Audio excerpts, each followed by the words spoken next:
बिस्मिल्लाहिर्रहमानिर्रहीम। अस्सलाम वालेकुम नाज़रीन, मैं हूं जमशेद अंसारी। नाज़रीन, जब से सिंध हुकूमत ने बवजह मजबूरी Uzair Baloch JIT report public की है, उसके बाद आप देख लें कि उनके पार्टी के सीनियर रहनुमाओं को खुद अपने आप को और अपनी पार्टी की लीडरशिप को और अपनी पार्टी के बयानिए को डिफेंड करना बहुत मुश्किल तरीन बल्कि नामुमकिन नज़र आ रहा है। चुनांचे उनके पार्टी के जितने भी सीनियर रहनुमा आजकल टॉक शोज़ में पार्टिसिपेट करते हैं, तो उन्होंने एक नई दलील, गैर मंतकी इलॉजिकल दलील मार्केट में फेंक दी है। और वो दलील क्या है? वो दलील ये है कि जब जिससे भी पूछा जाए, सईद गनी साहब से कई टॉक शोज़ में सवाल पूछा गया कि क्या आसिफ जरदारी साहब का या शर्जील मेमन का या अब्दुल कादिर पटेल का उज़ैर बलोच के साथ कोई ताल्लुक़ था, कोई राब्ते थे, तो वो कहते हैं कि मैंने अपनी आंखों से नहीं देखा। नबील कपूर से पूछा गया कि अब्दुल कादिर पटेल, शर्जील मेमन और आसिफ जरदारी साहब के ताल्लुकात थे, उनके राब्ते थे, उनकी मुलाकातें हुई,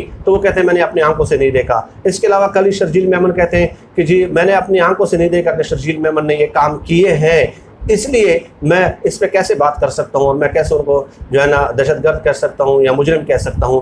तो उन्होंने ये दलील घड़ के, ये गैर मंतकी दलील घड़ के गोया नरेंद्र मोदी को भी एक किस्म के क्लीन चिट दे दी है। मुझे बताएं कि नरेंद्र मोदी के मजालिम जो पूरी दुनिया तस्लीम करती है, हम भी तस्लीम करते हैं और ये लोग भी उन्हें यही कहते हैं, तो उन्होंने तो क्लीन चिट इसलिए दे दी है कि क्या इन लोगों ने मोदी को जो है ना मजालिम करते हुए खुद अपनी आंखों से देखा है, या उनके अहकामात देते हुए खुद उन्होंने अपनी आंखों से देखा है, या जो शवाहिद सामने आते हैं, ठीक, और हम ये कहते हैं कि उस वज़ीर आला वो थे गुजरात में और उस वक्त एक इंसिडेंट होता है, तो हम उसी को ज़िम्मेदार ठहराते हैं। और यकीनन और भी बहुत सारे मजबूत शवाहिद मौजूद हैं, लेकिन मैं उनकी दलील की बात कर रहा हूँ। इसके अलावा ये वज़ीर आज़म इमरान खान साहब के वालिद पे करप्शन के इल्ज़ामात लगाते हैं, तो क्या ये बताएंगे कि क्या उन्होंने खुद अपनी आंखों से उन्हें करप्शन करते हुए देखा है कि इमरान खान साहब के वालिद जो हैं वो एक शख्स से रकम वसूल कर रहे हैं और उनके सामने वसूल कर रहे हैं? और इसके अलावा क्या हमने अपने बुज़ुर्गों और असलाफ़ को, जिनके कारहाय नुमाया खिदमात आज भी हमारे जहनों पे और दिलों पे नक्श हैं और पूरी दुनिया उसके मुतरिफ़ है, पूरी इस्लामी दुनिया भी और बाकी गैर मुस्लिम लोग भी उसके मुतरिफ़ हैं, तो क्या उन्होंने अपने बुज़ुर्गों और असलाफ़ को अपनी आंखों से देखा है? किस कदर सतही, गैर मंतकी, नाकाबिल फ़हम ये उन्होंने दलील जो है उसका इस्तेमाल किया है महज अपने आप को निकालने के लिए। और ज़ाहिर है वो हाथ पाँव मार रहे हैं, आखिरी हाथ पाँव मार रहे हैं और उनको कोई रास्ता जो है वो निकलने का नज़र नहीं आ रहा। लेकिन उनकी इस दलील से एक बात नाज़रीन ज़रूर साबित होती है, जिस पर मैं सोचता हूँ अक्सर कि ये लोग आज भी हमें अनपढ़, जाहिल और अनएजुकेटेड और बिल्कुल ऐसे लोग समझते हैं कि जैसे हमारा फ़िक्र और फ़हम और सोचने और समझने की इस्तेदाद और सलाहियत जो है वो बिल्कुल ख़त्म हो चुकी हो। इसलिए इस किस्म के सतही दलाइल वो हमारे सामने रख देते हैं कि हमने अपनी आंखों से नहीं देखा।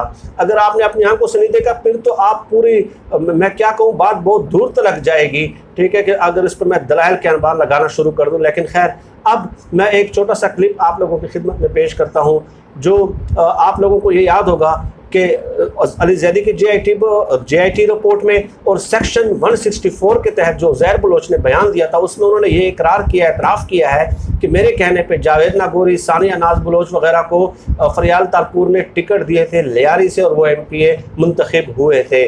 अब ये दोनों एक JIT और एक सेक्शन 164 अब के तहत जो बयान है, अब उनका एविडेंस अगर कनेक्ट करें वीडियो सबूतों के साथ, अगर उसकी मुमासलत क्रिएट करने की कोशिश करें, तो इस तरह की वीडियोस भी हमें सामने आ जाती हैं, जिससे ये साबित हो जाता है कि ये जो अली ज़ैदी की JIT और सेक्शन 164 के तहत जो बयान है उसमें किस कदर सदाकत मौजूद है, क्योंकि वीडियो एविडेंसेस उनको सपोर्ट करते हैं। ये सुन लें ज़रा नाज़रीन।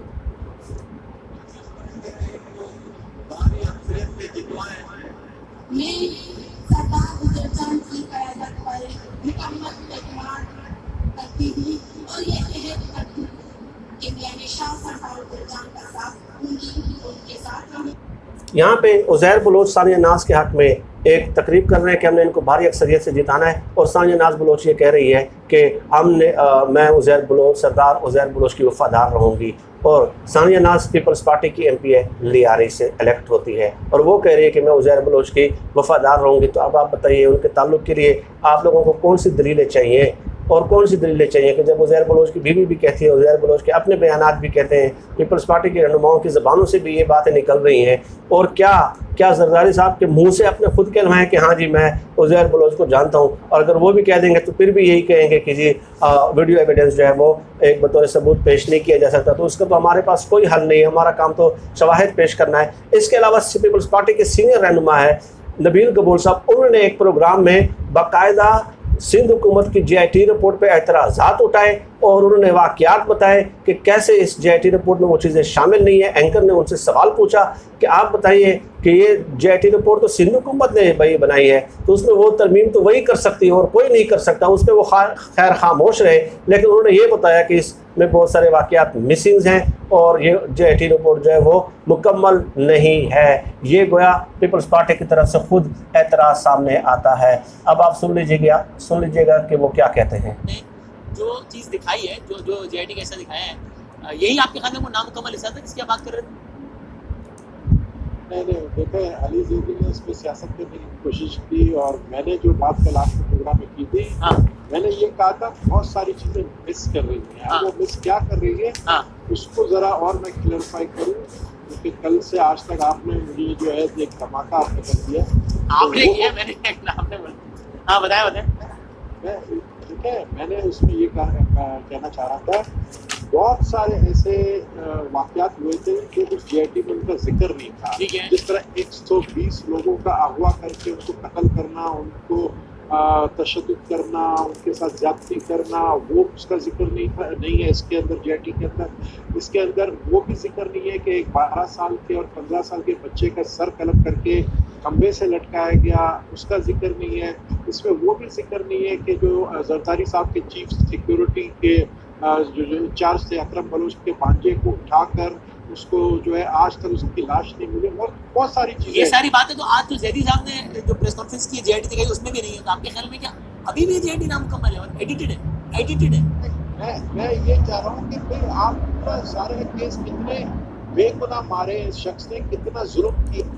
अच्छा नाज़रीन, अब इसमें वो ये कह रहे हैं जो नबील कबूल हैं, अब आप बताइए वो वाक़यात का जो तसलसल बता रहे हैं वो किस कदर दिल दहला देने वाला है कि 12-15 साल के बच्चे को मार कर उसकी लाश को खंबे से लटका दिया गया और 120 लोगों को अगवा किया गया, और ये शख्स लियारी से MNA मुंतखब हुए पीपल्स पार्टी के, और इस कदर सराहत के साथ उनको एक एक नाम और एक एक इंसिडेंट याद है। तो जब वो लियारी से पीपल्स पार्टी के MNA सेलेक्ट हो रहे थे और पीपल्स पार्टी के खासे नामे जाने पहचाने उम्मीदवार थे, तो क्या इन्होंने आला क़यादत को ये वाक़यात नहीं बताए होंगे? और अगर बताए होंगे तो बर वक्त उन पर एक्शन क्यों नहीं होता रहा? इस कदर दिल दहला देने वाले वाक़यात के बावजूद भी तो ये तमाम चीज़ें जो हैं ये एक सबूत है। अगर एक फेयर ट्रायल हो तो यकीन कीजिएगा 10 से 12 दिन टोटल इस पे लगने, सिर्फ 10 से 12 दिन, इस कदर सबूत सामने आ चुके हैं। लेकिन अगर एक अज़्म हो और एक अज़्म मुसम्मम हो और फैसला हो, एक पक्का इरादा हो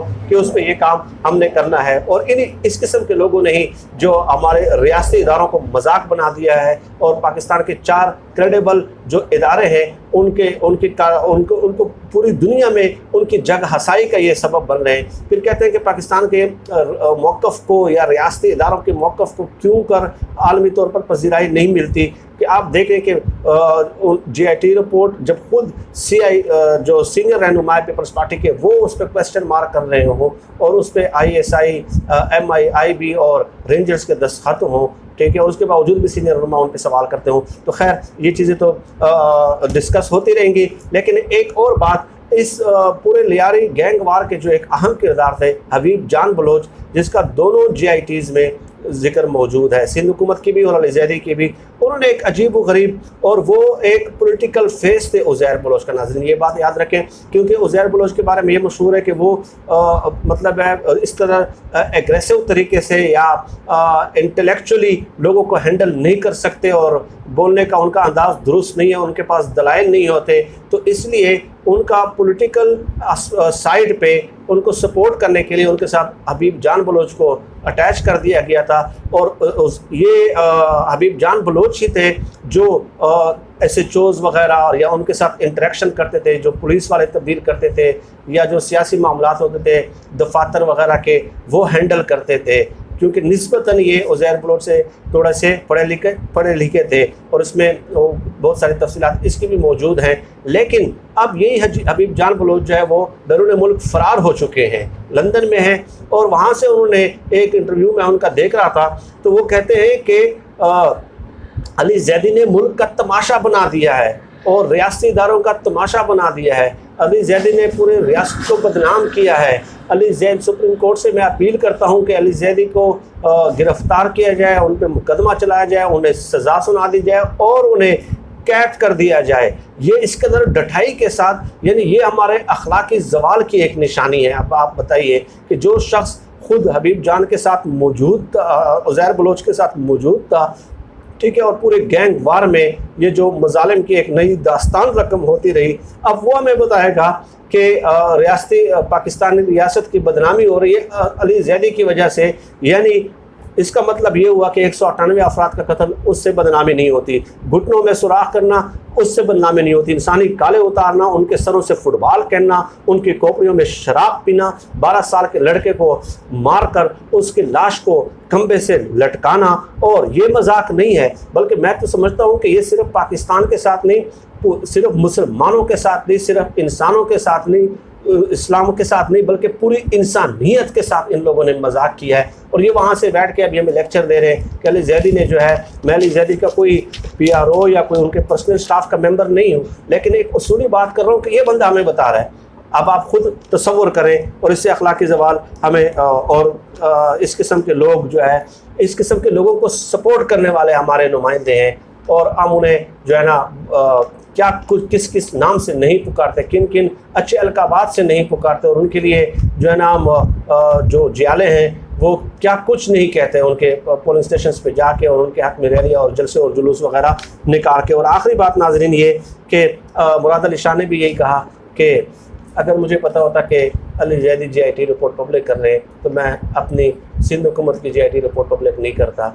अब ये बताइए, इसका मतलब ये हुआ कि अली ज़ैदी के प्रेशर और दबाव की वजह से और ताक़ुब की वजह से उन्होंने जो है ना ये JIT रिपोर्ट पब्लिक की है, वरना 4 साल ये पेंडिंग रही तो आगे भी पेंडिंग ही रहती। नाज़रीन, आज के लिए इतना ही। इस मौजूद पर मज़ीद बात होती रहेगी। आप सब लोग अपना बहुत बहुत ख्याल रखिएगा, मुझे अपने दुआओं में ख़ुसूसी तौर पर याद रखिएगा। हम सब काम ही हो, ना सिर्फ पाकिस्तान जिंदाबाद। अल्लाह हाफ़िज़।